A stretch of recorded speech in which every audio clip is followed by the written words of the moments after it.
बच्चों अगला जो क्वेश्चन है वो है पैराग्राफ से। 2 पैराग्राफ आए थे 2021 में,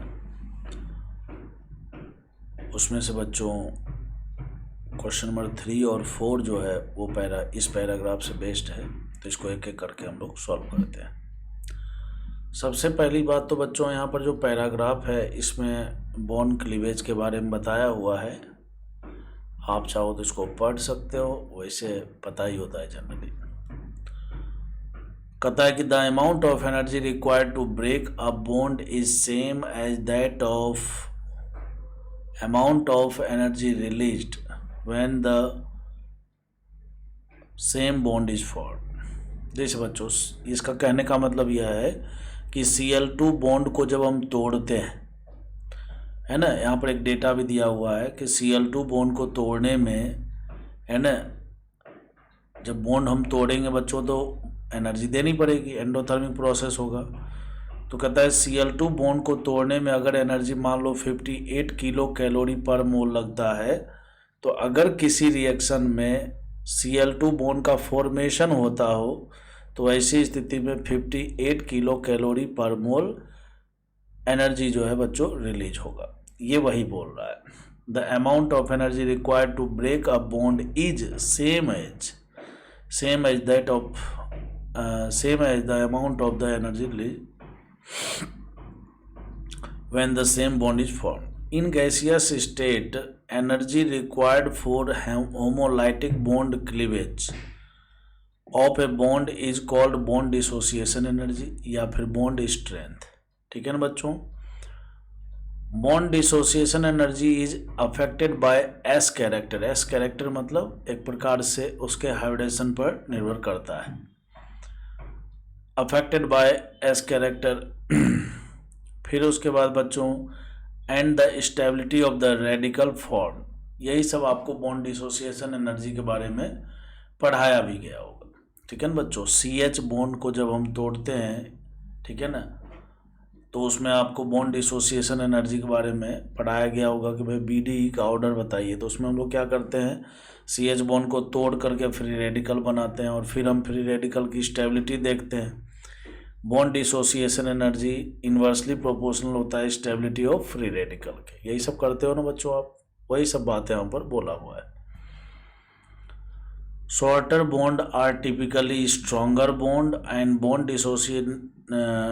dissociation energy BDE for some bond are given below। यहाँ पर दिया हुआ है कि अगर CH बॉन्ड को तोड़ते हैं तो इस प्रकार से रेडिकल बनेंगे। होमोलाइटिक बॉन्ड क्लीवेज का दिया हुआ है डेटा कि इतना एनर्जी तोड़ने में इतना एनर्जी लगेगा, Cl2 को तोड़ने में इतना लगेगा, CCl बॉन्ड को तोड़ने में इतना लगेगा बच्चों, HCl को तोड़ने में इतना लगेगा।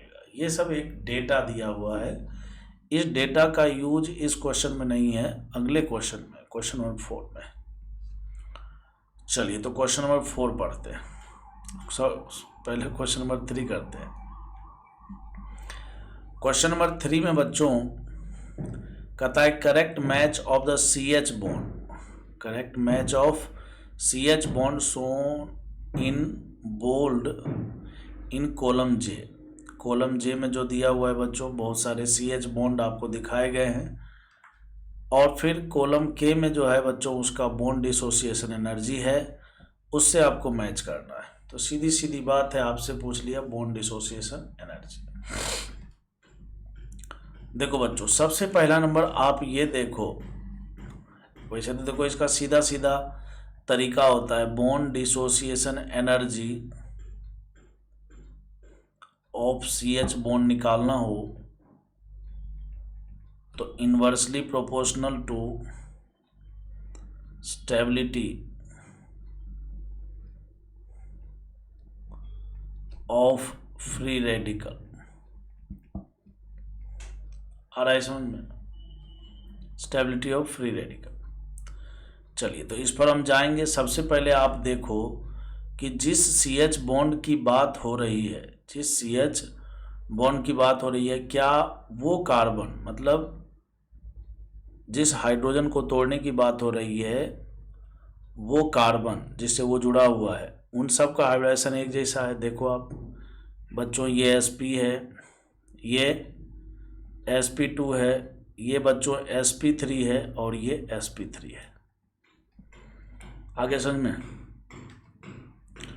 तो बच्चों बॉन्ड डिसोसिएशन एनर्जी जो होता है, बॉन्ड डिसोसिएशन एनर्जी जो होता है वो डायरेक्टली प्रोपोर्शनल होता है एस कैरेक्टर के।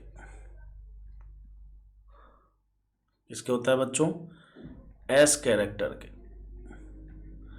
एस कैरेक्टर जितना ज़्यादा होगा, एस कैरेक्टर जितना ज़्यादा होगा उसका बॉन्ड डिसोसिएशन एनर्जी उतनी ही ज़्यादा होगी। तो यहाँ से बच्चों जो एस है, मैंने ऑप्शन नंबर एस जो है ये एसपी हाइब्रिडाइजेशन है, तो एसपी हाइब्रिडाइजेशन में बताइए बॉन्ड डिसोसिएशन एनर्जी मतलब परसेंटेज एस कैरेक्टर कितना होता है? 50% होता है। इसमें बच्चों sp2 वाले में कितना होता है? यहाँ sp2 है, ठीक है ना, ये sp2 है और ये sp3 है। sp2 वाले में बच्चों 33.33% होता है और sp3 वाले में 25%, यहाँ पर भी 25%। इसका मतलब एक बात तो तय हो गया कि इन चारों में सबसे ज़्यादा जो बॉन्ड डिसोसिएशन एनर्जी है वो S का होना चाहिए, फिर उसके बाद बच्चों R का होना चाहिए। ये हमने डायरेक्ट पता कर लिया। कहाँ से पता कर लिया? S कैरेक्टर से। अब बच्चों जो P और Q है उसमें फैसला नहीं हो पा रहा है, P और Q में फैसला नहीं हो पा रहा है, तो उसको पता करने के लिए आप क्या करो, ये वाला फंडा अप्लाई करो। आगे समझ में? मैंने ऐसे समझ लो, आप दो रूल बना लो, पहले आप ये अप्लाई किया करो और फिर उसके बाद ये। तो S और R में मतलब PQRS में S का सबसे ज़्यादा, फिर R का, Q और P में अब हमें क्या करना है, क्या कहता है, bond dissociation energy of CH bond जो है वो इन्वर्सली प्रोपोर्शनल टू है स्टेबिलिटी ऑफ फ्री रेडिकल। अब सवाल उठता है कि ये फ्री रेडिकल बनाएंगे कैसे, ये फ्री रेडिकल कहाँ से आ गया? तो बच्चों सीधा सीधा कॉन्सेप्ट है, जिस CH बॉन्ड की बात हो रही है उस CH बॉन्ड को तोड़ेंगे, है ना, CH बॉन्ड को तोड़ेंगे और CH बॉन्ड को तोड़ने के बाद फ्री रेडिकल बनाएंगे। तो P में CH बॉन्ड को जब आप तोड़ोगे और फ्री रेडिकल बनाओगे तो देखो ये बनेगा, P का जो फ्री रेडिकल बनेगा वो ये बनेगा और Q का जो फ्री रेडिकल बनेगा बच्चों वो ये बनेगा। अब बताइए इन दोनों में से ज़्यादा स्टेबल कौन है बच्चों? ये है रेजोनेंस स्टेबल, है ना, ये हमारा P और ये हमारा Q, ठीक है ना। स्टेबिलिटी की बात की जाए बच्चों, स्टेबिलिटी की बात की जाए तो Q ज़्यादा स्टेबल है, Q ज़्यादा स्टेबल है P से, लेकिन बॉन्ड डिसोसिएशन एनर्जी तो बच्चों इन्वर्सली प्रोपोर्शनल होता है ना। तो यहाँ पर S कैरेक्टर के हिसाब से देखा जाए तो S का सबसे ज़्यादा हो गया, फिर R हो गया और P और Q में पता नहीं लग रहा था तो इसलिए PQ को आप ऐसे ब्रैकेट में लगा दो। अब बच्चों फिर से फैसला करते हैं, S फिर R, अब P और Q में फैसला आ चुका है। कैसे? तो हमें स्टेबिलिटी ऑफ फ्री रेडिकल पता लग गया है। स्टेबिलिटी ऑफ फ्री रेडिकल में फ्री रेडिकल की स्टेबिलिटी Q की ज़्यादा है, P की कम है, तो उस हिसाब से बॉन्ड डिसोसिएशन एनर्जी किसका ज़्यादा होगा? P का ज़्यादा होगा और फिर Q का कम होगा। ये एक प्रकार से हमने, देखिए आपको जो कुछ भी सीखने को मिला है बच्चों यहाँ से, उसको आप ज़रूर अपने कॉपी में नोट किया कीजिए, ठीक है ना। ओके बच्चों, अब देखो हमें ये सारी चीज़ें पता लग गई, बट अभी तक क्वेश्चन सॉल्व नहीं हुआ। क्यों? क्योंकि ऑर्डर तो पूछा ही नहीं था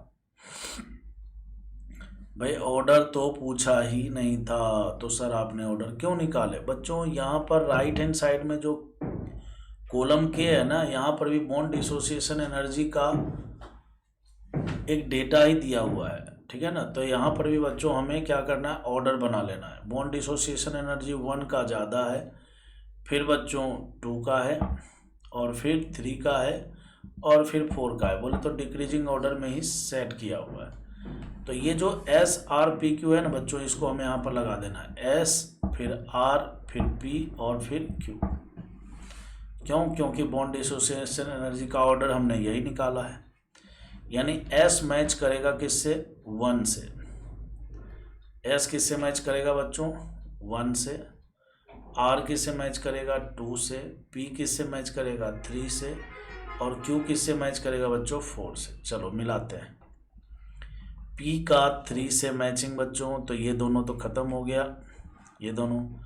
क्यू 4 से मिल गया यहाँ पर, आर 2 से और एस 1 से, यानी कि ए इसका करेक्ट आंसर है। मैं उम्मीद करता हूँ कि आपको ये क्वेश्चन बहुत ही अच्छा लगा होगा और इस क्वेश्चन से आपको कुछ सीखने को भी मिला होगा। नेक्स्ट वीडियो में बच्चों हम लोग क्वेश्चन नंबर 4 डिस्कस करेंगे। वीडियो का लेंथ ज़्यादा हो जाता है, इसीलिए हम इस क्वेश्चन को 2 पार्ट में डिवाइड कर रहे हैं। ठीक है ना। अगला क्वेश्चन है क्वेश्चन नंबर 4, इसी का सेकंड पार्ट।